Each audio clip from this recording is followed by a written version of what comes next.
Hello, welcome. It's Doug Cunnington here, and this is, we'll call it the Doug Show Live. I don't know, I don't have an actual name for this. And you can let me know in the chat if you can hear me. I hope that you can. Just say hello. Let me know where you're from. Let me know if you've tuned into one of these before. And appreciate you hopping on. We'll see how many people we have on today. I know last week there weren't a ton, and part of it was that I sent out my reminder a little bit late, so that always, or maybe not at all. I thought I sent it and then it didn't go out or something. But anyway, I think today I sent it out an hour ahead of time, so it's going to be all right, I think. And we have Daniel on.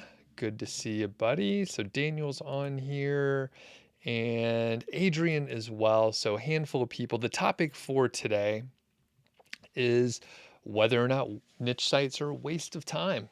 I actually prepared a little presentation, which I rarely do, but I thought, hey, I'm in Canva anyway.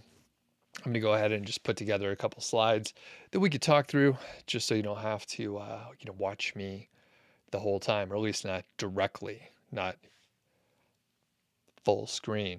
I'll just be up in the corner, and we'll go over a couple things. The thing is, there were a couple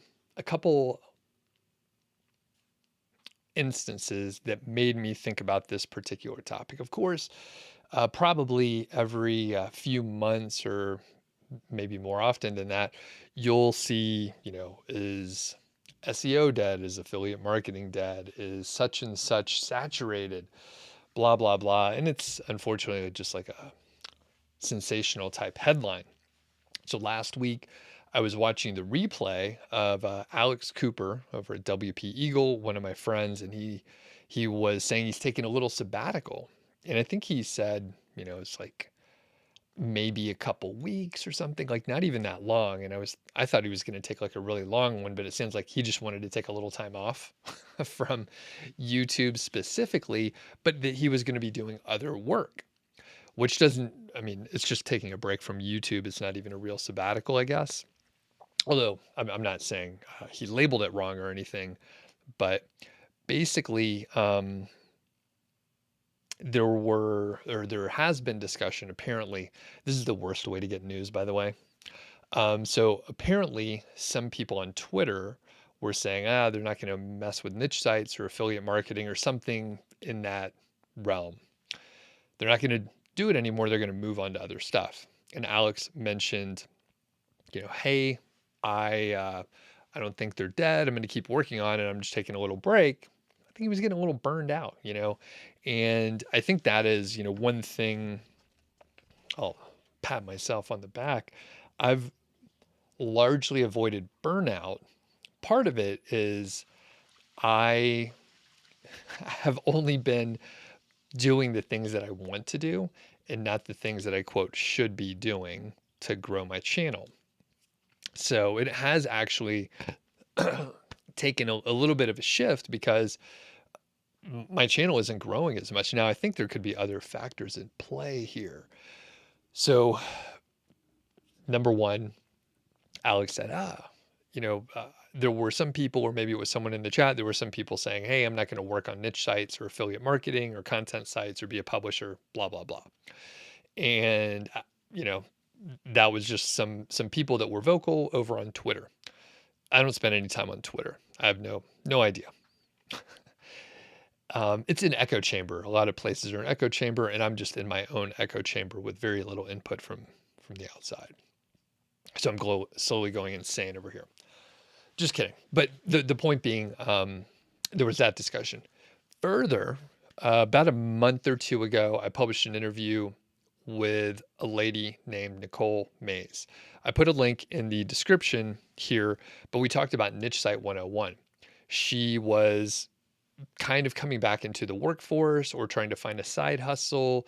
I think she had kids that were out of the house and she was going to have more free time and she wanted to, work on something. So she was investigating creating niche sites. And we had like a niche site 101 sort of question and answer. And she did a lot of research and investigating and, shared all of her notes and asked some basic questions, kind of was asking me questions, which was really smart because it's good to, you know, find someone that's ahead of you and figure out if the success path is actually one that you want to be on or not. So I published that interview not too long ago, maybe a month ago. In the time that I recorded it with Nicole, in the time that and by the time that I published it, she had decided that niche sites were not for her. I'll probably ask her to join me back to explain the case. She did write a blog post, or at least an outline detailing why it didn't look like a good match for her. Now, if you're here watching this, probably a lot of people are either working on their niche site, authority site. It's kind of interchangeable. You probably have a website that gets traffic from Google or other search engines. You make money from display ads or affiliate offers, or maybe your own courses, but generally those are the main sort of monetization areas. You might be thinking about getting started or have a couple niche ideas, but you haven't pulled the trigger, or you're working on a site. So that said, people are, into it or not. So we're going to talk about it today. I'm going to go over basically the pros and the cons, and I'll even talk about, my own like journey with niche sites. I started in 2013, and then I've been working on it for a long time, and I've had, ups and downs in different interest levels and, where I'm sort of spending my time now. So let's get back to the chat, and don't forget, hit the thumbs up if you have the opportunity. It really helps other people find these videos. So I'm told. It makes me feel good too. If you're watching the replay, leave a comment. That helps also. If you're not subscribed, subscribe to the channel. That helps out the video and it helps out the channel overall. I think most people that are watching are indeed subscribed. So we also have Joanne here and Kazi. Kazi says, what is the rate of the course, my premium course? So I have a course called Multi-Profit Site. It depends on, number one, it's closed for enrollment right now, but if you send me an email, I can see if you're a good match for the course or not. But the premium course is, I think it's $187 per month for 12 months if you get the payment plan. If you pay all at once, it's $1,900 US dollars. So you can check it out. And I usually don't, I just, launch it a couple times a year. And if it's not open, I usually don't open it up. So, but if you shoot me an email, I could figure out if it's a good match for you. Okay, and Vince is coming through big with a pair character stretching his arm forward and raising his hand, thumb up. All right, awesome, Vince. Appreciate the super sticker there.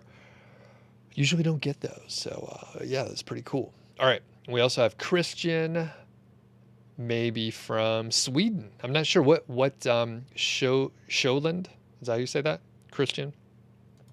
Daniel liked the interview with Nicole. And Dula, what's up from Kenya? Kazi says your first site crossed $100 today. Nice. Is that a $100 day? That's really good. And Kazi is looking for one-on-one training. So I don't want this to be a sales pitch. I'm just trying to give information here. And the course isn't open. Yeah, I do one-on-one coaching. That is the premium level.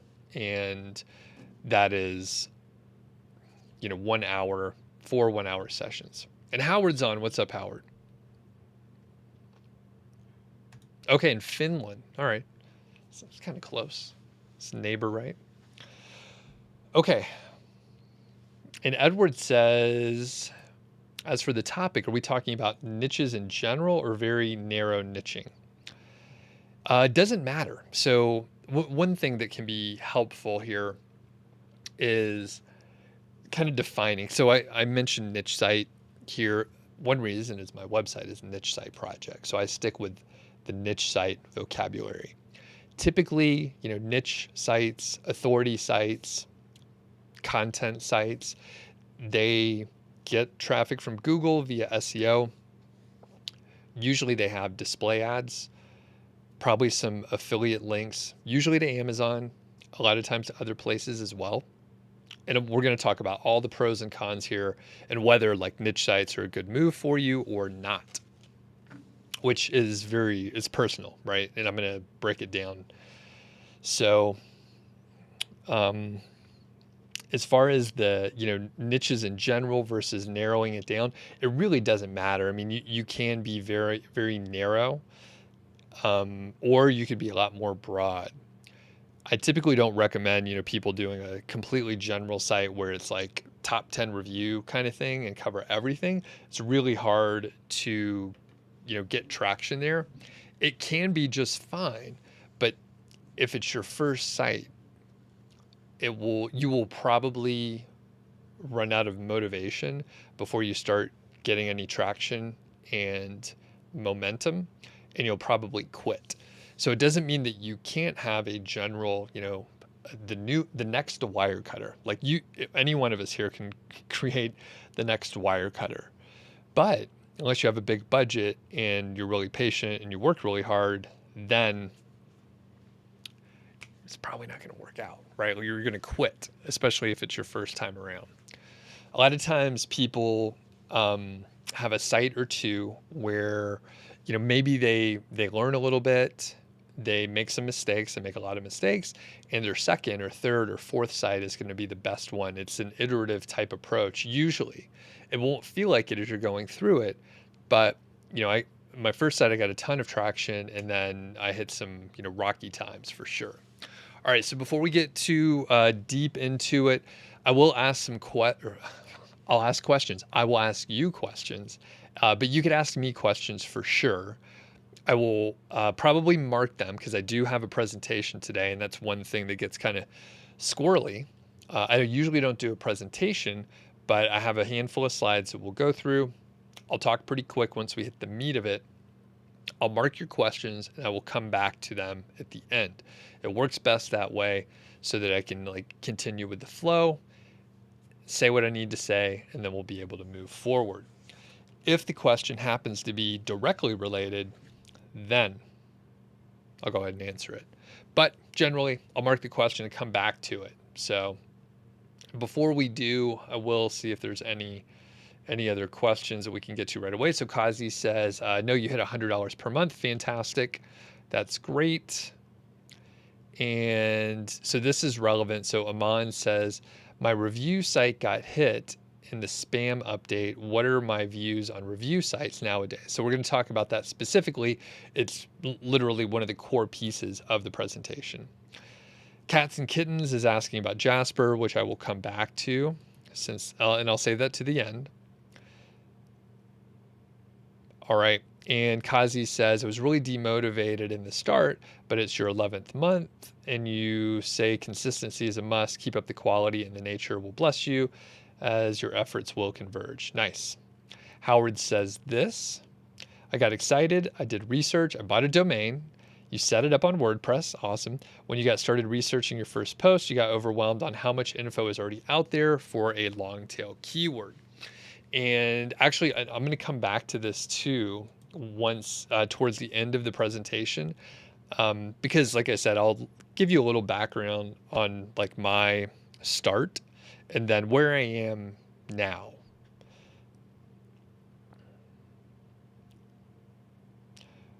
All right, and blah, blah, blah. Okay. And Rich says, you're a link builder, you have a site with good metrics, but other sites are dominating the SERPs. And I'm having links to those pages from big sites like HubSpot, and you need someone to audit your site, how to do it. All right, so couple things really quick since people are asking. We'll get some admin stuff out of the way here.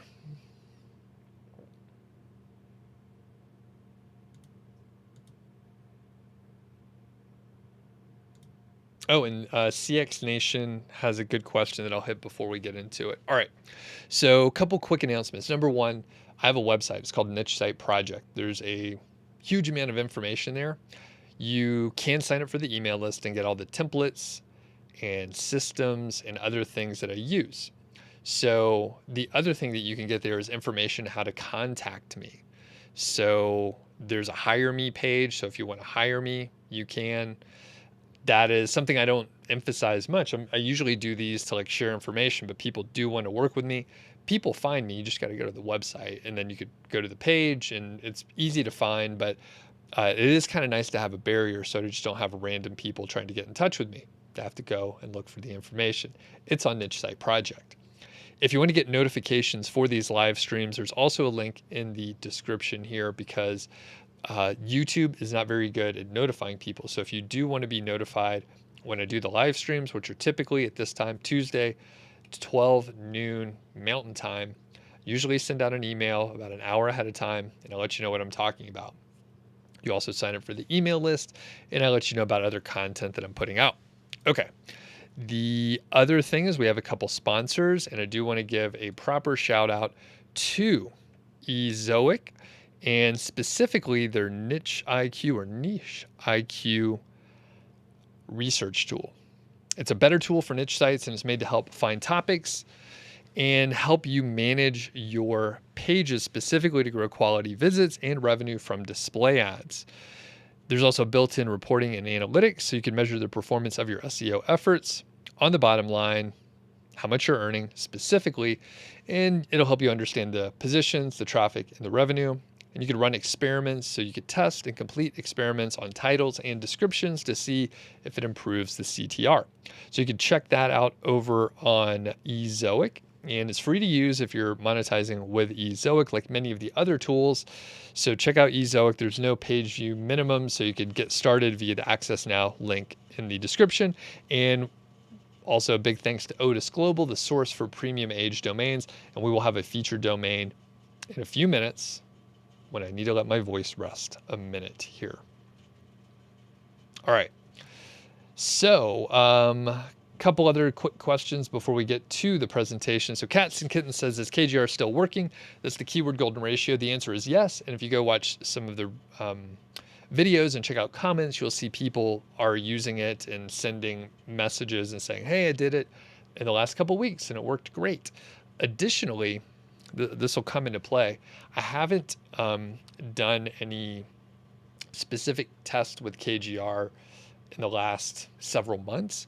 And again, this will come into play. So it's a little bit of a teaser, but I was interested in maybe sharing some specific results for KGR type terms. So CX Nation asked this, and it's important to cover. He says, how come you don't talk about your own sites in any videos and only interviews with others about their sites? So a couple main reasons. It's something I've talked about a lot in the past in other live streams. So number one, I do have courses, right?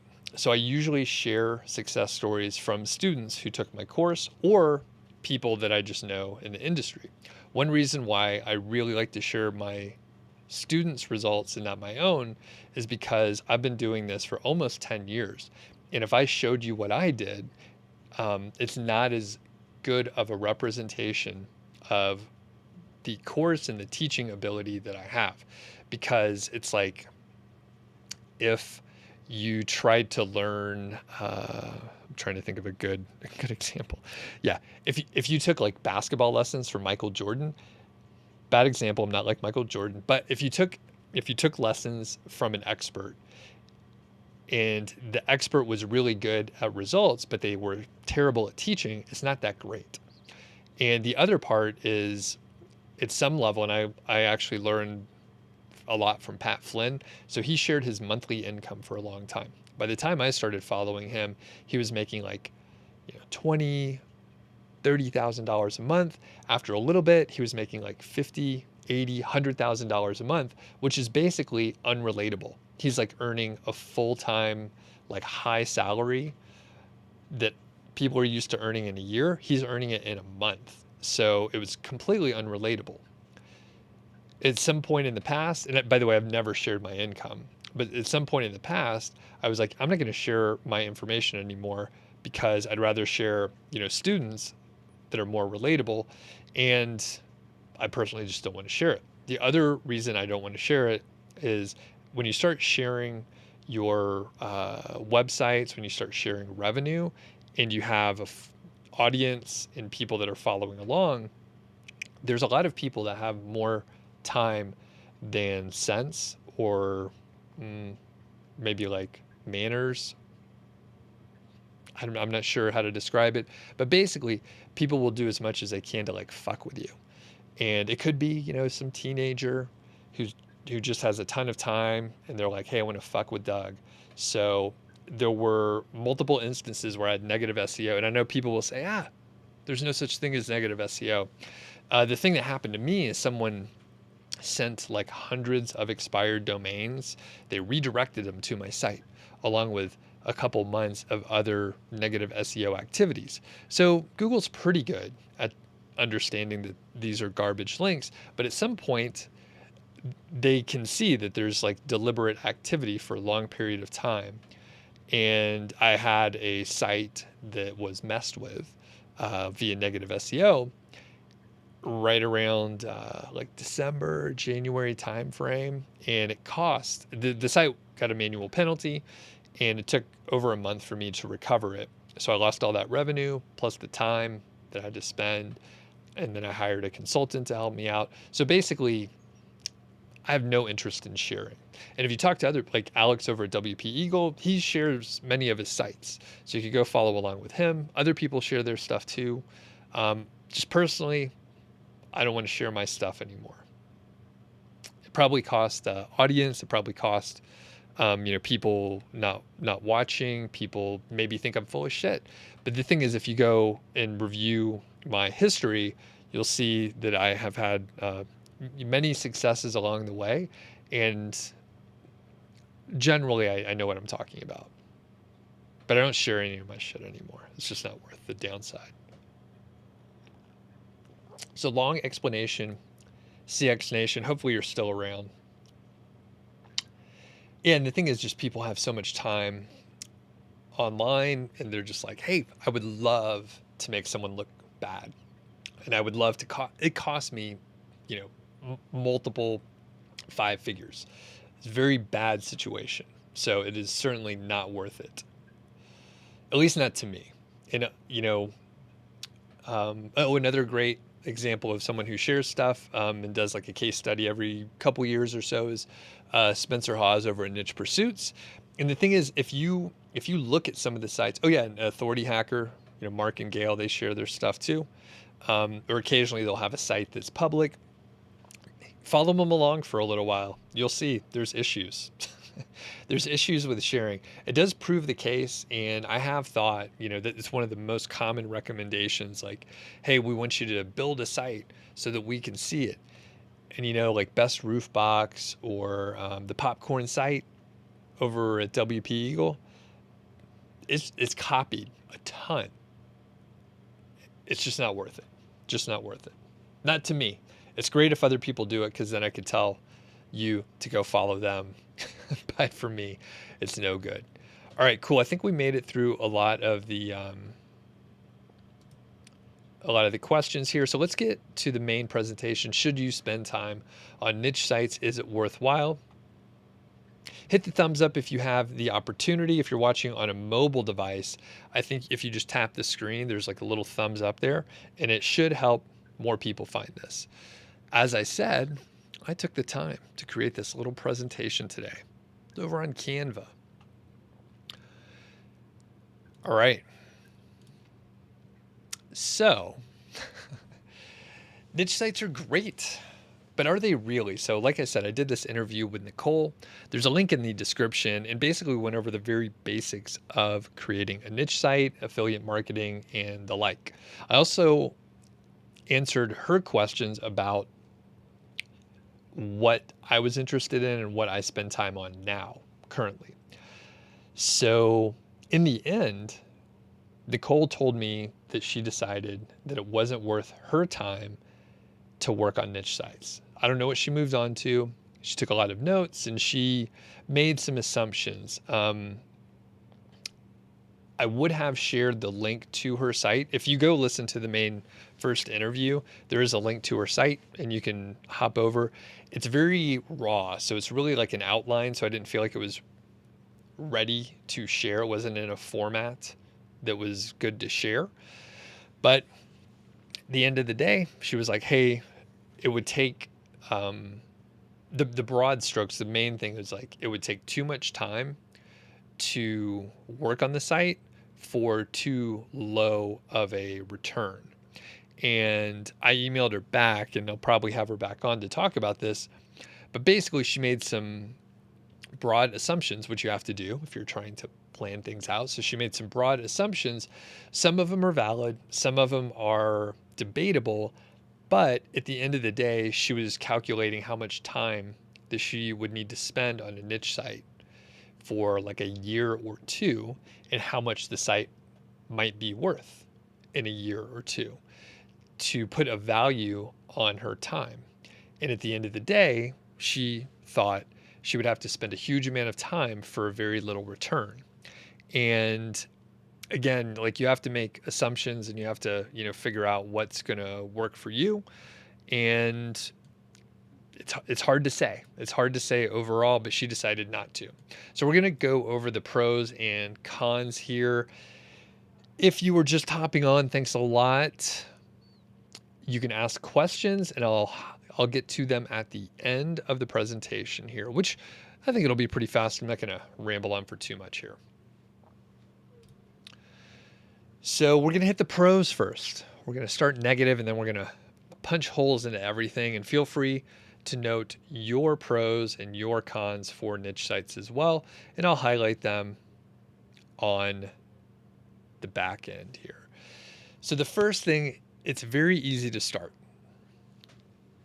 You basically can have no prior knowledge and be able to start a niche site within, honestly, like a week or so. You could do it in less time. Like if you started right now, by the end of the day, like you could have picked a niche. This would be a rushed way, but you could pick a niche, you can get hosting, you could install a theme and have a site running by the end of the day and start writing by the end of the day. So there's virtually no barriers right now to start a niche site. If you have some background knowledge, say you worked in marketing and you knew a little bit about keyword research, digital marketing, that is, you may have access to the tools already. It may be pretty easy. If you are a writer or a blogger, but you haven't tried to start anything where you earned money, like this could be a really easy way. You already know how to start a website. You already know how to write. So super easy to get started. Christy is someone that I've been working with for 4 years. She didn't know anything. I've been doing a case study with her for the last 2 years. I just published a recent update for October just yesterday, November 28th, so you could check. And she's making over 10K per month. She's made, I think, over $200,000 from the site total in the 4 years, and 100,000 of that has been through October, right? So she earned 100K this year from January to October. So she didn't know anything about it. She didn't know anything about WordPress, keyword research, or affiliate marketing. Virtually no. She had no background in at all. So next, it's cheap to start. Like I said, you could just buy hosting, which right now there's cheap deals because it's still Black Friday, Cyber Monday deals. So very cheap to start. And you can, let me move this over here. Very cheap to start. So you just need hosting. Basically, you just need hosting, a theme, potentially, maybe a couple plugins. But generally, I would say if you pay for like 1 year of hosting, maybe you start with a free theme and maybe you need a tool. I think you probably, at a bare minimum, you can get started with like $100 to $150, depending on the hosting package and a few other details. If you get like a multi-year hosting deal where you get like 3 years at once, you could get it cheaper. But of course, you're paying 3 years up front. If you get a premium theme or maybe get other tools, it would be a little more expensive. But I've done, a few interviews this year where people literally they use no keyword research tool. They just go to Google and they use auto suggest and they look at other sites. They don't use any sophisticated tools.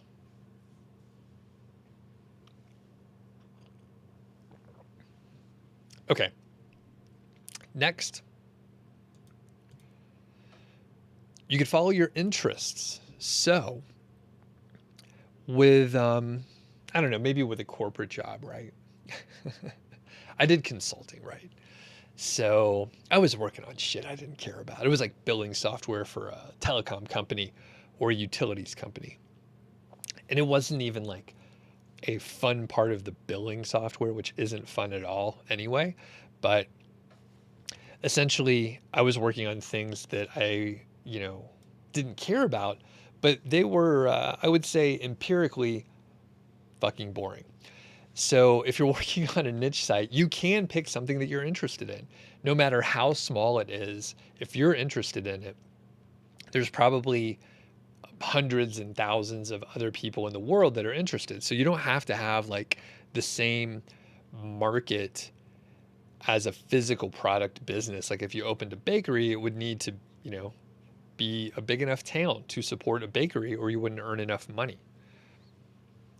But with a niche site, you can create a site on whatever you want. And as long as there's some audience worldwide, you're going to be okay. And again, great example is Christy. It was something that she's passionate about, something that she is into. It's a hobby. I never heard of it. I didn't know anything about it. I didn't think it would work. Or I wasn't sure if it was going to work, but I was like, you did keyword research and it should be okay. And Daniel, great viewer and fan, because he knows that she made $14 her first month and she made $14,000 last month. So not just 10K, she made $14,000 last month in October. So that's pretty insane. So her first month in, late 2018, I think, and then 14,000 in October. So 4 years, but that's a lot of money for most people.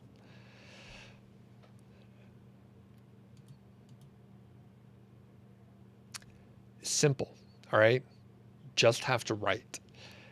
There are, things that can make it more complicated. I do believe, promoting your site and link building is really important. It doesn't have to be specifically link building, but generally, just promoting your site. The thing is, you just have to write. It's simple. There's some other components in there, doing the keyword research, but you can make that simple. Like I said, some people just use Google. They don't use any sophisticated tools. Other people make it super complicated. They're using a ton of tools. They're like taking data from one tool and putting it into another, and then all sorts of stuff to make it super complicated. But you don't have to do that. You can if you want to, but you don't have to. The people that have been most successful, from my observation in the last year, they don't use AI tools. Or if they use AI tools, it is purely a research mechanism. It is not for the writing. Some people are using the AI tools to publish content, but typically I haven't heard of anyone that's using it exclusively without a significant amount of editing for the main content that they're earning money on. So I think the AI tools can be used really well for research, but typically people are not using them to write. The people that are most successful tend to have a writing background. You can work anytime. So obviously there's flexibility. This kind of goes along with a lot of, gig worker kind of side hustle things. Anything where you're working remotely and it's, asynchronous type work. You can work anytime, very flexible. So not super unique, but it's worth pointing out, especially if you have a job where you don't have that flexibility. You can also work anywhere It doesn't matter. You could work in a cheap place, an expensive place. You could work, in your home, in a coffee shop, whatever you want to do, as long as you have an internet connection, you're good to go. One of the biggest pros that people overlook is the skills that you're going to learn. So one thing that, Nicole didn't value as much is like learning some of these things. Now, it depends on like where you are in life and what you have interest in, but you learn a ton. I didn't know any of this. So I don't have a background in marketing or writing or anything related to working online, digital marketing, anything, especially not marketing. I was an engineer, right? So I had project management experience, but no like digital marketing experience, copywriting, nothing. But if you learn how to launch a site, even if it doesn't work out as well as you hope, you'll learn SEO, you'll learn how to write and publish online, you'll learn how to create, launch a website, probably some WordPress skills as well, and potentially you'll learn how to hire virtual assistants, whether they're writers or developers or whatever. So you have all these, not even micro skills, these are like strong skills that you can launch into something else. So even if you launch a niche site and it doesn't work, you'll have SEO skills, which are very sought after. And if you don't know anything about SEO, it seems like a mystery, and there's a lot of business owners that need help with that. Same for writing and websites and hiring, and they all fit together for helping people and to help people run their businesses. So even if you don't excel at creating a niche site and doing all these things, you might excel at writing and then hiring writers, and then you start an agency. And then, you could find the advertisers that I work with, and a lot of those folks started with niche sites. Sometimes they're good at it. Sometimes they didn't reach the success that they were planning on, but they were good at hiring people. So they ran with that, and they have an agency now. All right. So those are the pros. And again, thanks a lot for the people that are asking questions. I'm going to hop back to it. Do hit the thumbs up if you have the ability to. So now we're going to get into the cons. So we're slightly shifting colors. So it was like this light brown color for the background. Now we're at orange. So those are the cons, just so we know. So I've talked about the good parts, but every business model has its flaws. Hopefully every business model has its pros too, but every business model will have cons. One of the big ones that hit us really hard this year is Google. So Google rolls out algorithm updates occasionally. It used to be more sparse, and maybe we would see one or two per year in the last few years. This year in 2022, it is a lot more common, unfortunately. So I don't even know how many major updates we saw this year, but I would say like July, September, a couple in October. Usually there's one in December, like around the retail season. Usually one hits in December for the last few years, but we saw a lot of Google updates. And I mean, I don't know if they're doing a good job with the algorithm updates because of some of the impacts that I've seen. Great example, Ariel Phoenix. She has her own channel, but I have been coaching, and she's been on my channel several times this year. In July, she had a site nosedive.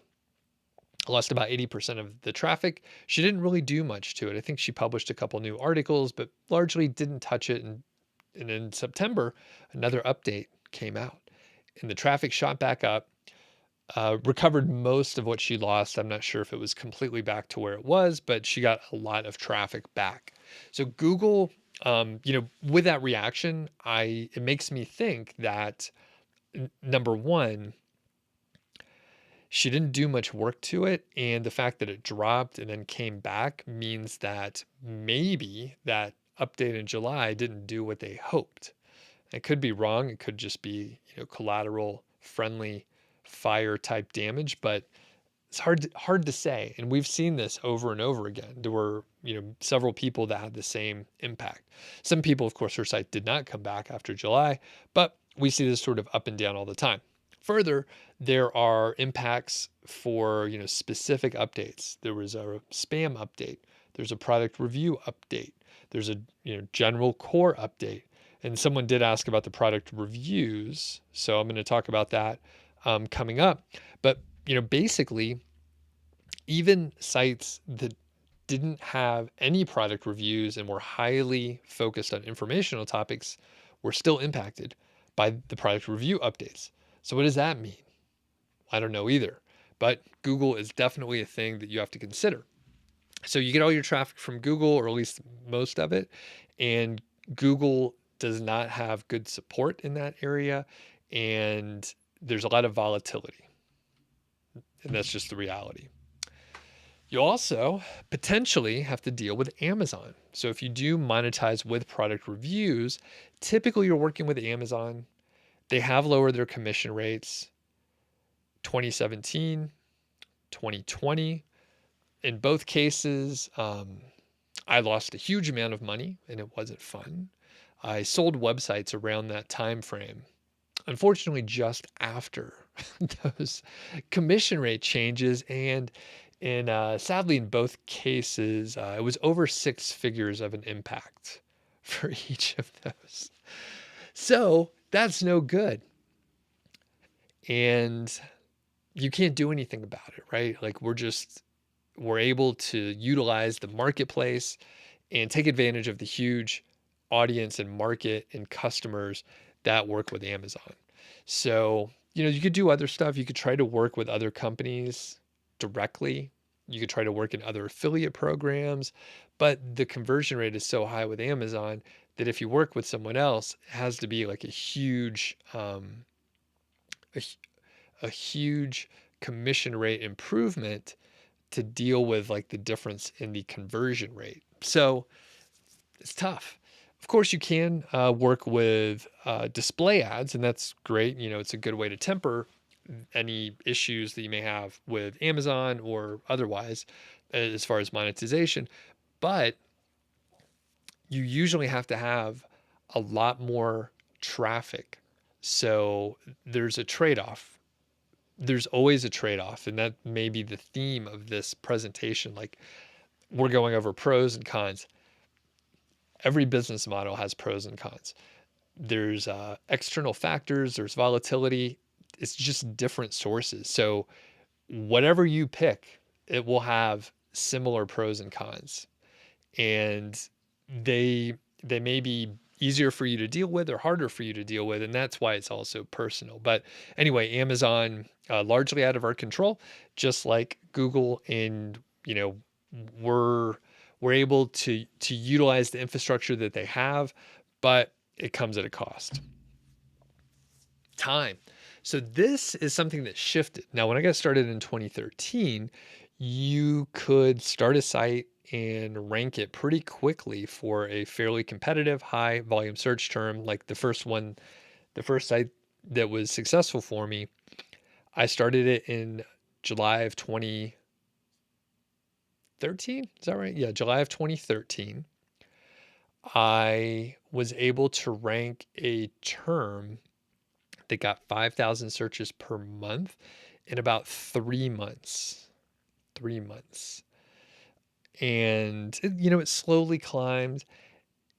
By month 6, I made $6,000. So if you look at what we sort of assume is the right timeline, that is much shorter, right? That is much shorter. It's certainly possible to hit, $6,000 in 6 months or so, but it's a lot less likely and it takes a lot more resources. I didn't know what I was doing. I mean, I did some stuff right, of course, but now it takes much longer. So if someone asks me, where might they be in 6 months, maybe you're at $100 per month. Someone, Kazi, mentioned in the chat here that he hit $100 in a month in 11 months. So that's pretty decent, right? Depending on what's going on with the site, like you could do that sooner. Nowadays, to hit $6,000, I mean, for most people that haven't done this before, I would say, it's probably going to take you like 2 years. Like you need to work for a while, like you'll have to put in your time, you'll have to work really hard. And, a $6,000 per month site has a, pretty decent valuation, probably around, well, like, is that like $200,000 or so? So it, potentially could be really valuable. $200,000 is quite a lot of money, but it takes a while to get there. And that is the thing now with Google sort of throttling back how quickly you could rank and being a little bit ahead of the, spammers and people that, are basically putting up crappy websites. It's harder and it takes a little more time to do.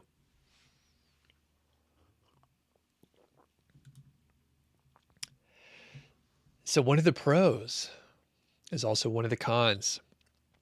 If you're a writer, it's a pro that all you have to do is write. But if you don't know how to write, if you're not very good at it, if you haven't spent time writing before, the fact that a lot of this is about content in the written word, that is going to work against you. So it's a pro and a con. And that is one of the key success factors that I see. People that are really able to make a niche site work quickly, typically they have a strong writing background and potentially they have published content online before. And finally, and we kind of brought this up, some people in the chat, and I mentioned it before, it's less profitable than it was before. So if you're, looking at older content before 2017, before 2020, it's much different. I mean, we're talking about Christy who made $14,000 last month. If the commission rates didn't change in 2020, she probably would be making closer to $20,000 or $25,000 per month. It is a dramatic shift. It was percentage wise, it doesn't look like much, but the commission rates shifted by 30 to 50% for a lot of people in an effective sort of estimate. So that is the full presentation there. And basically, there are pros and cons to working with niche sites. There are some really great pros: fast to start, relatively inexpensive, especially when you compare it to a more traditional or brick and mortar type business. And one thing I'm curious, and people can let me know in the chat and in the comments later, I do, all these interviews mostly about people with niche websites. Not everyone, but a lot of people do have niche websites. And those are great. Those are really inspiring. I want to cover potentially some other, business ideas, some side hustles and stuff like that. So I recently interviewed my friend Cody Berman, who's 26 and he's making a few $100s per month online with e-printables, right? So Etsy printables. And it's a digital product and you're taking advantage of the Etsy audience and marketing and ecosystem and all that stuff. And it's great because you don't have to rely on like sort of long-term Google SEO. It's internal Etsy SEO. And I, did that interview maybe like a few weeks ago. I can't remember. A month ago. I don't know. But basically it's super popular and I encourage people to check it out. But it's a different business model. And one of my friends, Nick Loper, he does a side hustle side hustle nation. Yeah. Side hustle show. Forget Side Hustle Nation show. It's a podcast. Actually should have him back on. I haven't done a proper interview with him for a while, but he covers obscure side hustles. And, I'm thinking, maybe I want to branch out because, people are interested in different areas. And the cool part is you can hear what someone's doing in a completely different business model and then bring that idea that's working elsewhere into whatever you're doing. And you just have, external ideas that maybe no one's doing in your niche or in our industry of like niche content sites. So you could do really well. And it's about combining these ideas. So let's go and check out the chat here. And actually, before I do, I'm going to run an ad. I'm going to let my voice rest here for a minute. And this is from Odys Global, the source for premium aged domains. Odys Global is the source for premium aged domains. And basically that means there's probably some history and there's some great backlinks pointing to the site. The featured domain for today is called HabbyCam. And this is over on the Wayback Machine. And HabbyCam was basically a site that had motion picture and cinema accessories, and they were a manufacturing company. And you could see they had sort of like camera mounts and stuff like that, and just other accessories you can use for filmmaking. And it was run by a group of, you guessed it, filmmakers that developed and used the equipment. And the thing is, this domain has been around for a long time, 22 years, created in the year 2000, which is crazy. The website actually looks pretty decent, as of this little capture over here on the Wayback Machine. This is from 2011, 2012 timeframe. So it actually looks pretty decent considering the time frame. As I mentioned, it was back in 2000 when the site was created. So there's quite a few backlinks. The cool thing, the domain rating is pretty high. It's up there about 30. Let me go back to the old dashboard here. It's like a 36 domain rating, 130 backlinks, or referring domains, that is.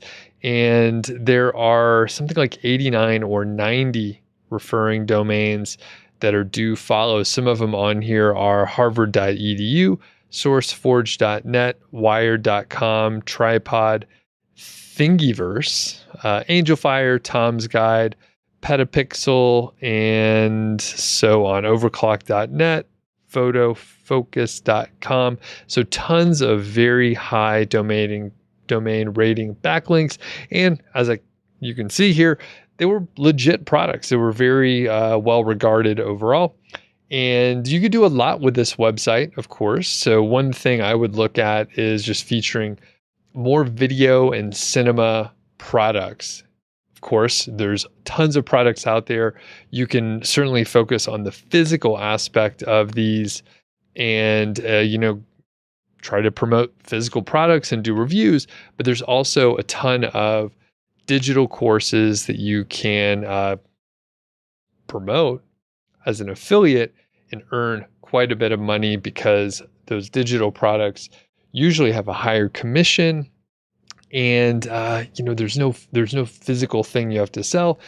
The other good part is, because this is kind of on like the filmmaker and cinema side, people are more willing to spend on high-end software, high-end courses, consulting, and stuff like that. Additionally, just the products used for cinema and filmmaking are a lot more expensive than your standard consumer grade or even prosumer grade cameras, whether it's photography or videography, which, they kind of go hand in hand. A lot of the products can be used, the cameras can be used for both situations as well as the lenses. And of course, there's all these, different stability type, gimbals and other attachments. There's other, I don't even know what they're called, but there's a ton of things that you could promote. Plus, you can have your sort of consumer and prosumer grade products as well. There are also a ton of different informational topics that you can go after, because there's a lot of how-to questions and informational keywords and topics that filmmakers and people interested in filmmaking or even screenwriting might be interested in. So pretty brandable domain name. Like I said, there are quite a few referring domains. 75 or so are do follow, and there are links from places like Pro Video Coalition, Wired.com, photographyblog.com, Cambridge Color, harvard.edu, and many more. There are tons of essentially branded anchor text going to the website. So worth checking out. If you get anything from Odys, might earn a commission. But the cool thing is if you use my affiliate link, then you can get $100 into your account, and there's no extra cost. You just get the $100 in your account. So thanks a lot to Odys Global, and you can check them out. Check them out. There's tons of other domains, even if you're not in the film or camera or videography space. All right, and we're back. We're going to hit some questions here. So one thing to point out, Kazi let me know that couple things. So he said, one more con that starters, beginners don't know the potential of niche sites. And I think that is one thing that, Nicole kind of, she didn't account for that as well. And I can't blame her assumption too much. So I was talking about Christy. Her site's worth a lot. It has, Christy's site has the ability to get a higher multiple because she has multiple revenue streams, her own digital product, an email list, social media accounts. There's a lot more assets associated with her site than just like a normal site that only earns money from one source. So that's a big deal. And when you look at like the earning potential, it's a slippery slope, right? Because it's possible that a site earns a huge amount of money and has a high multiple and the asset value is very high. It's also possible, and probably more likely, that it doesn't work out as well as the actual potential. So that is, it's the problem that you have to deal with like entrepreneurship. You have uncertainty, you have to work on it for a while, you don't know if it's going to work, and you don't know how well it's going to work. But that is entrepreneurship. Next thing Kazi mentions is passive income, making money while you sleep. You're not trading time for money, running after deadlines, and freelancing. So, and I usually don't harp on the passive income aspect of it. Passive income is just, it's a good marketing term, but the fact is you have to do work up front. There's usually maintenance associated with it, but it does decouple the amount of time that you have to work with how much you're earning. So even if you have to do work and it's not 100% passive, it's usually more passive than like going into a job, right? It's more passive than freelancing or working with clients. So yeah, great point. I'll probably add it to the presentation and may do this one again since I actually created a presentation here.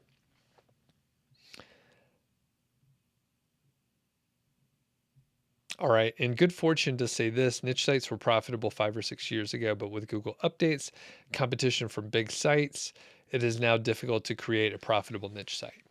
So, and the thing is, it's more competitive potentially, but here's the reality. So, good fortune,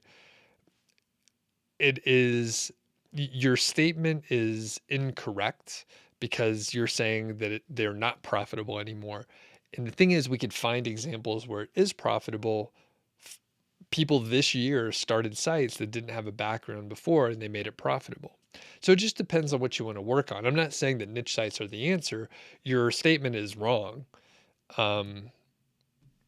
Maybe it's difficult to create a profitable niche site, but it depends on the experience that you have, what you want to do, what you want to spend your time on. And you could spend your time on anything. There's a ton of cool stuff you could work on. I'm actually currently putting together a like a Redbubble like product type site because I thought, hey, I'm going to play around with that. No reason not to. And I'll probably, share some info on that as like a side hustle. You could do a YouTube channel. You can do Instagram. You could do TikTok. You can sell your own products. You can do freelancing. You can, do Grubhub or and anything else, right? You could do all these gig economy type side hustles, or other things online. And all of them are fine. All of them can work out for you. It just depends on what you want to spend your time on. Like I said before, they all have their pros and cons. You can have you could do Airbnb. If you have like some capital, you can do Airbnb. You can actually, maybe you don't have capital, you can do the property management for people that do have Airbnbs. You could clean, you could do, anything you want. And maybe that's great. I mean, the startup cost would be really low. And if you're good at organizing, you actually could, start cleaning houses or Airbnb properties and then hire people. Once you have some clients, you could hire people to do the work for you. And then you're just the manager and you actually can create a very profitable business really fast. You don't have to wait for SEO or other kind of stuff like that. And you're fully in control, right? Like you can create your own service-based business and then you could sell it, right? It would be very profitable. You already have clients, you already have people working for you, you have systems in place, and then you could just sell like a turnkey business, probably for a lot of money. If you do a really good job, right? You potentially could sell it to one of the super hosts who just has enough properties that they could just have their own cleaning staff and they don't have to work with you anymore. And then they could actually like grow that. So there's all these different things. So it just depends on what you want to work on and what you want to spend time on. Okay. And yeah, Adrian says LJ from Blog Sprout started a website in January 2022. She had $3,000 per month the last few months, and it's possible. And I do have a couple of videos in LJ. She has several videos, monthly updates on her channel. So check that out. Okay, I'm gonna jump back to the questions that people were asking. Please do sign up for the email list and for notifications if you like this, right? So you can subscribe to the channel, of course. You could like the video, is very helpful. And if you want to get notifications for when I go live and get all my templates and systems and all that stuff, you can sign up. And shout out again to Vince. I'm not sure if he's still on, but he gave me a super sticker, which is cool. I don't get many stickers, but I appreciate it. All right. And just to highlight again, I do have a website. It's Niche Site Project. So if you are interested in learning more, you can head over there. Okay, so Aman says his site got hit in the spam update. What are my thoughts on review sites nowadays? I think they're fine. I think generally you'll want to have more informational type content than we did in the past. So back in the day, uh, people would just have all review content. But I think now at least 50% should be informational and even up to like 80, 90%. The fact is, you'll still be able to earn money via display ads like Ezoic, but it potentially can help you get traffic earlier. Often informational topics are less competitive, and it maybe can help you from product review type updates. However, it doesn't mean that you're immune from them. So if you have a website, you are not immune. Like if you have a website, there's potential that you'll get hit by an algorithm update. Even if you have no link building activity, even if you have really good content that is written by you and you're an expert, you can still get hit. It's less likely for sure, but I think there's sort of like false security by not link building because a shitload of people got hit by various updates and they weren't doing any link building at all. Cat and Kittens says, is Jasper AI good for content? It can be. I've seen some people use it. I think you have to edit it. So you have to basically make sure it's good. I think it's very possible to have like highly derivative and not great content out of Jasper or any of the other AI tools.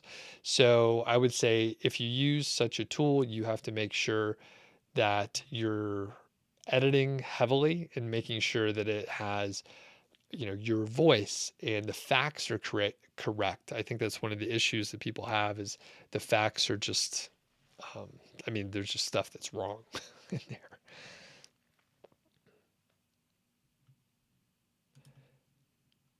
Okay, so Howard wrote this earlier. I got excited. I did research, bought a domain, and then I got overwhelmed by how much information is already out there for a long tail keyword. Yep, and there's a lot more sites out there these days than there were, and there's higher quality in many cases. That said, there's still areas that are way less competitive, and I mentioned earlier that I was going to talk about like where I am with niche sites and stuff like that. So I started in 2013 and was really obsessed for a few years. Slowly over time, as I got wiser, I stopped working on so many sites. And right now, I'm very interested in video and podcasting. So I have like a second podcast and a second YouTube channel where I talk about financial independence and personal finance. There's a link in the description for Mile High Fi if you want to check it out. So I am spending more time there. That said, I did find a interesting pocket of keywords in a very saturated niche, and it's saturated in every sense, right? From YouTube to podcast to Instagram and TikTok, like name before blogs, of course, but it is very saturated, and it's one that has been, featured on some bigger channels, some bigger websites, and it's kind of one of the popular niche site areas. I found this cool set of keywords where I think I've found, at least I haven't scoped all of them out, but I'm pretty sure it will be 100 to 200 like extremely long tail keywords where the only things that are ranking are maybe like forums or nothing, right? Like nothing is like the things that are ranking are not even related. That said, like these are mostly KGR type terms too. Keyword golden ratio. So I mentioned that I really enjoyed it when I stopped working on so many niche sites, and I killed projects and stopped working on them, and I was just a little less busy. But this one seems so interesting, and I get questions basically every time I do a live stream, plus emails where people say, you know what, does this stuff work anymore? Does KGR work anymore? And I don't have a super fresh example that I've done myself, and it would be great to have one. And I'm debating, Howard, whether or not I want to do it, because I know it would take some time. Even if I'm, even if I outsource some, I think I may, do the writing myself, and I may not be able to help myself because it is kind of fun to do this. And if you find, and I've found like a lot of keywords in my day, but I haven't been like, keeping a list and like, oh, I got to do this one, just because there's other stuff that I want to work on. But this one seems interesting in the fact that it is so niche down and narrow and specific. And I have, through some friends, I have access to be able to take original photos and stuff. Like it could be a really cool niche to work in. And there potentially is like very little competition. And it's one of those where if you don't know what you're talking about, then it wouldn't like no one would read it. Like someone in the niche would take a look at it and realized that some writer who didn't know anything about it wrote it. So anyway, I may write it myself. All that to say, there could be a lot of information out there. There are still niches that, even though there are tons of competitors, there are still like sub niches that you can get into, get a foothold, and then you can expand later if you want to.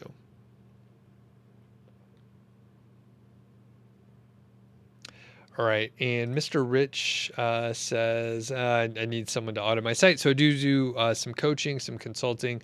If I can truly help you, I usually, ask a few questions before we move forward.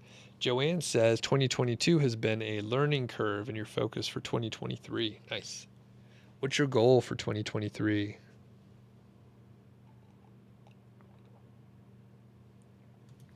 Oh, Daniel says, how long until you moved on to your second site? Okay. Daniel says, I'm 8 months into my first. I learned a lot. I'm not sure if I should double down or use what I know to start another one. Okay. So my very first site, I started within like 6 weeks of learning about the concept of niche sites. I made a lot of mistakes. One of them is I bought like probably 14 domains because I was like, oh, here's another good site. Here's another good idea. And I tried to have a bunch of sites. And most of the time I would just like set up WordPress, publish 2 things and never touch it again. So I realized that's a bad move. So I actually started my first site in around April of 2013. I started my second site, the one that worked out really well, in July. So 3 months later. So I started my second site that I actually put time into 3 months later. And then, my advice, generally, Daniel, is to just double down, like keep working on the first site, but you're 8 months in and you did learn a lot. There's probably some things that you would do differently. At this point, I would say it's probably okay if you start another site. And Daniel does say that KGR is working. Kazi says, how many articles get success out of all the posted articles on an average successful niche site? I don't know. Don't know. So one of the issues with a question like that is, number one, I don't have the data, right? I don't have the data. And if I had, let's say I had data from all my students that were successful, it maybe wouldn't give you any useful information. So it could just be, you're curious, a little thought exercise or something like that. But I just did an interview with Mark from Niche Website Builders. You can check it out on the channel. But they did a data analysis of 5,000 niche sites. And we spend the first 15 minutes talking about, the flaws in the analysis, the assumptions that were made that may lead to flaws, and just things to look out for. And there are even more flaws pointed out in the comments. Now, part of it is survivorship bias, right? We're only looking at the sites that are successful, which is actually your question. But when you look at the assumptions that they made, and now that it's been a few days and I read those comments, I'm like, there's information there, but I don't know if it's useful at all. So they actually have some conclusions and they say like, hey, if you publish X number of articles, here's how much you can expect to earn. The problem is there's so many examples that like don't align with the data that they're sharing that I'm like, I don't even know if you can do anything with it at all. The punchline is publish a shitload of content, get a bunch of backlinks. Like those are the 2 things. And how much content you publish or how many backlinks you get may not lead you to the results that the analysis suggests. Is it useful to go through that data? I don't know, maybe. But at the end of the day, is it going to change what you're doing at all? Probably not. I don't think so. You're probably publishing as much as you can and getting as many backlinks as you can. So, yeah, I don't know. An analysis that doesn't change anything or give you any additional insights may not be that worthwhile. And I'll probably ping them and that, like, just I don't know if it's worthwhile at all. Yeah. Okay. Kazi says, how much time does it take for an article to rank? if your site's 11 to 12 months old and out of the sandbox. Every site's different. Niches are different. I've done a lot of interviews and had a lot of sites myself. But I mean, basically it just depends. So some sites are going to rank a little faster. Some sites are going to rank slower. You might have certain topic areas that rank faster for your site because you have good topical authority in that area. John says, I think having broad branding and starting with a niche gives you great topical authority with added bonus to pivot to authority later. Yep, agreed. Johnny says the closed captions is on point. Is that the YouTube default software? Yes, it is. I'm not doing anything with it. It's pretty good, I guess. All right, and shout out to Christian who hopped on. He had to go much earlier, and hopefully you'll watch it later. And leave a comment, Christian, if you actually do watch all the way to this point again. All right, and Kazi is asking for Christy's early video. So Kazi, basically, if you check out like the recent interview with Christy or search the channel for Christy, you could find like all of the other interviews. I should have a playlist. I'm not sure if I have all of them on there though.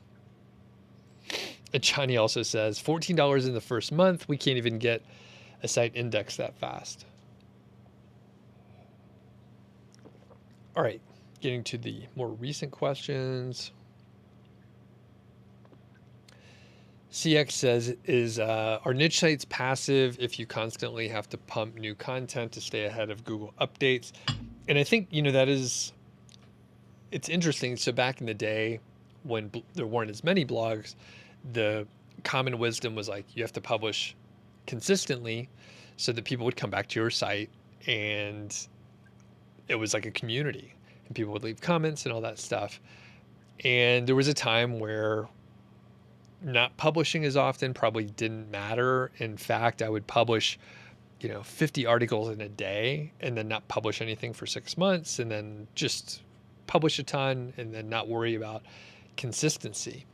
But it does seem like, I've been hearing from more people about, being consistent and Google liking the consistency, the recent updates and stuff like that. Maybe even where you go and you like change up the title, change the intro, maybe add a little bit of fresh information. But the thing is, I don't know. I mean, again, you could probably find examples that counter that assumption. But to your point, I mean, that's the thing. Like, people will label it passive, but everything has like a certain amount of maintenance, or you would have to get like a, managed solution where someone is, I mean, you can, work with some of the partners that I have, some of the vendors out there, and they have, managed website services. So they'll publish and they'll build links on a monthly basis, right? So then it really is passive. It costs money, right? There's no free ride. There's always a trade-off. So if it's something really passive and easy and quick to get started, then it's super competitive and probably not that profitable. So if you want to do something really profitable, it's probably harder to do. And it's probably something that takes more time as well.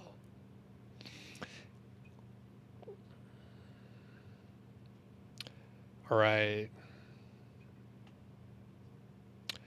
Kazi says, can we do paid ads for our blog and get paid traffic on it? Why don't people go for paid traffic on their sites? Can you do a paid advertisement and get paid on the traffic on it? Yeah, well, in theory, you can do that. The math usually doesn't work out. So yeah, the math usually doesn't work out.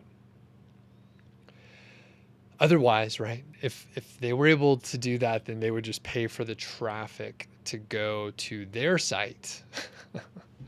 There was, at one point, there was kind of a business model where you could send, say, like Facebook traffic to your site, and then earn money from ads or maybe affiliate offers, but usually the commission or the ad revenue is too low because ads are more expensive now.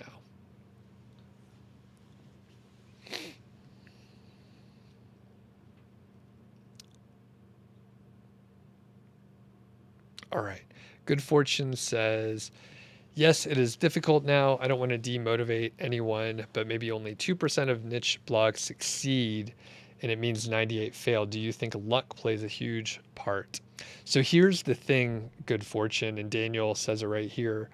It seems like, I mean, part of the presentation that I did was the con. So like I am pointing out the bad part. So where did you get your data? It sounds like you're just making it up. And how much does luck play a role? Probably not that much. Luck and timing for any business are really important, right? So when I got started, I'm pretty sure I got lucky, but I also worked hard and I took action. So basically, if you take action, whatever you pick, if you're taking action, it's probably going to work out. So David mentions this. Good Fortune, if you approach this type of business with the attitude that most sites fail, you're not building a business. Keep your head down, write, hire, and push through. So here's the other part. There's also like a self-selection process. So Good Fortune, you can demotivate people. That is totally fine. Everything's fucking hard, right? Everything's hard. It takes time. Again, there are external factors. So let's say you want to work on YouTube, right? Let's say you want to focus where you can get a big audience quick. So those would be like YouTube shorts. So shorts are, kind of in competition with like TikTok and like Reels and stuff like that on Instagram. And it's a good way to like be introduced into like new audiences, right? There are probably most people fail at that too. So pick a business model. And I'm not saying, I mean, maybe the 2% and 98% are, it's just an example, right? So you're using specific numbers, even though you're just trying to make a point. Whatever the business model is, restaurants, let's say you want to start that service-based business, maybe you want to be an artist, podcast, fill in the blank. Most people fail most of the time. Especially when it's something hard and it's entrepreneurship where you have to make decisions based on incomplete information. So does luck play a part? Probably timing does, but an even bigger role is just how persistent you are. And the thing is, it self-selects. So the people that are like, yeah, I could push through, I'll work harder than the other people, like they're going to work it out. And it doesn't matter what they work on then. So they pick niche sites and they're tenacious and they work on it and they're persistent, that'll work.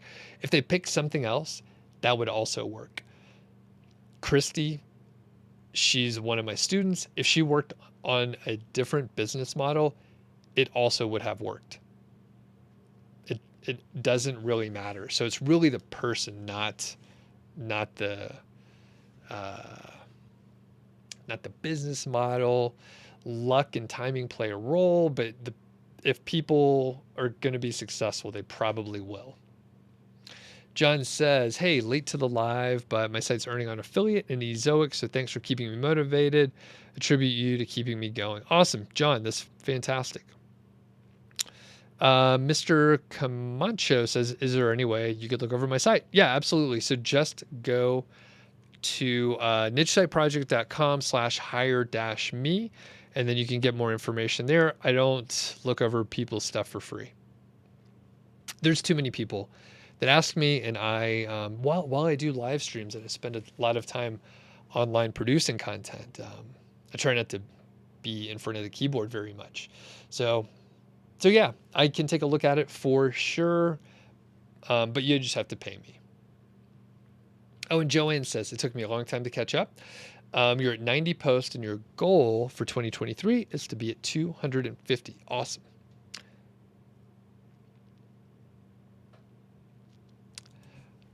Mr. Comancho says, I've been running ads for my site with no sales. Do you think I should keep trying? You should keep trying, but I don't know what you're working on or what ads you're running or what you're trying to do. So you should keep trying, but I don't know. It's really important to like understand the business model. And then it sounds like you're learning. So you should also make sure that the people that you're learning from are giving you good information. And my voice is starting to go here. I'm going to have to get not a cough drop. But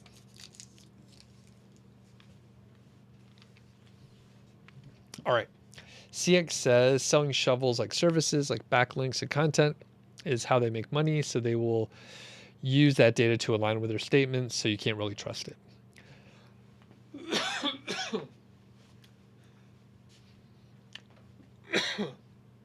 Hold on.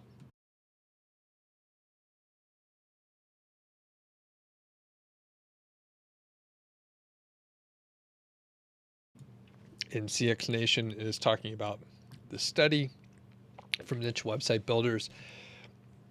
Yep, and that is one of the, I can't remember if I brought it up, but that's one of the issues. I mean, they're analyzing data, they're making assumptions. With the directional ideas of the study, it makes sense. If you have more content and you have more backlinks, you'll earn more. And luckily, if you go back, I have like 1,300 videos. If you go back, some of the people that have watched all the videos, you probably heard me say like, there's like two things you could do: is content and backlinks. Everything kind of lines up with those, content and backlinks. Yeah, there's sub stuff. There's keyword research. You have to, improve old content, but it still goes to content and link building. Yeah, and the thing is, the study, the analysis suggests probably far more content and far more backlinks than what I normally would assume like makes sense. And it's based on the assumptions. Again, directionally, I don't disagree, but CX, your point is perfect. You go to the barber, right? I go to the barber and I'm like, do I need a haircut? People are just listening. I'm bald. I shaved my head. I don't have any hair. But if I went to a barber, they would say, oh yeah, actually this happened. They were like, oh yeah, we could shave your head. It's just a great experience. I'm like, I can shave my own head. Like, what are you talking about? Yeah. So if you go to a barber and you're like, do I need a haircut? They're going to say, yeah. Even if you don't have any hair, they're like, sure, we can shave your head. It'll be great. Kazi says how to disavow links. So it's beyond the scope of what I can cover, but you can just Google it. Google actually has good documentation. You just submit a text file. So just Google it. That's an easy one. Ahmad says, how many average posts should be posted on a niche site? There's no average, just as many as you can. As many as you can. There's no set prescription. And it's one of those questions, how many backlinks should I get per month or something like that? Basically, as much as you can. Oh, and Tony's on. What's up? So I think we're wrapping up. Any more questions out there? Good stream today. We had a lot more people on, which is good. A few people were asking about the Niche Lifestyle Show. And that's with the guys from Niche Website Builders, Alex Cooper at WP Eagle. And we had like a good 5-month run or so. And funny thing, we were supposed to do a show like the last 3 fucking weeks. We were supposed to do a show. And it's going to be our last one. But the other guys have canceled multiple times.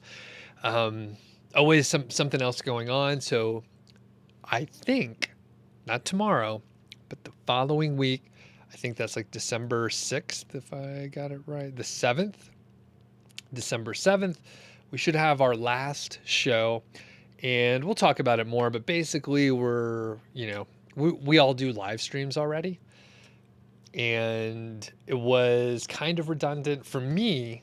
It was a awful time of the day. I had to get up earlier, so it like shifted my whole day. And the other thing, I think it was a bad time for them. We're just in vastly different time zones, so it was inconvenient. A lot of people, Ariel says, I like the show. A lot of people like the show, but the thing is, people like the show, but we didn't hear about it. Like, no one was like, oh, we fucking love the show, or no one was sharing it out there. Like, we had a handful of viewers, a couple of the videos did a little better than others, but largely it was just like, same crew that shows up, and it was just extra time. And we're like, I'm not sure, it's not growing at all. So we were like, all right, everybody was good with shutting it down, but it's been extremely difficult. Extremely difficult to get the last one in, and we'll talk about it more. Yeah, and Ariel, we talked about you the whole time. Ganti is on. What's up, Ganti? All right, so I think I haven't played guitar in a few weeks here, and I'll go ahead and do that. It looks like we're done with questions. Please do like the video, subscribe, leave a comment, all that stuff. Helps out. Oh yeah. The other thing is, especially if you're watching the replay and you can leave a comment, you can let me know what you want to know more about. Video ideas. I mentioned earlier, I'm thinking of doing more side hustle and just different business ideas, not just niche sites. So I'll still do the niche site stuff, of course, but there's a lot of other things to cover, and there's a lot of other business models that are also online that are interesting, and there's a lot of overlap too. So, okay, cool. Oh, Gunty says it's the first time on the live. Yeah, you'll have to watch. I don't know if you saw the whole thing, and Dan said it was a good one. And Daniel says doing it later in the day around this time, more people will be at home and not at work. Cool. All right. Yeah, I don't know. And this time would have been much better. But just, if those guys needed to do the streams early. And for me, it made everything really kind of difficult doing my day. All right, yeah, so I'm just going to noodle on the guitar. So if you're not interested in me playing guitar, you could tune out here. We'll just play us out here.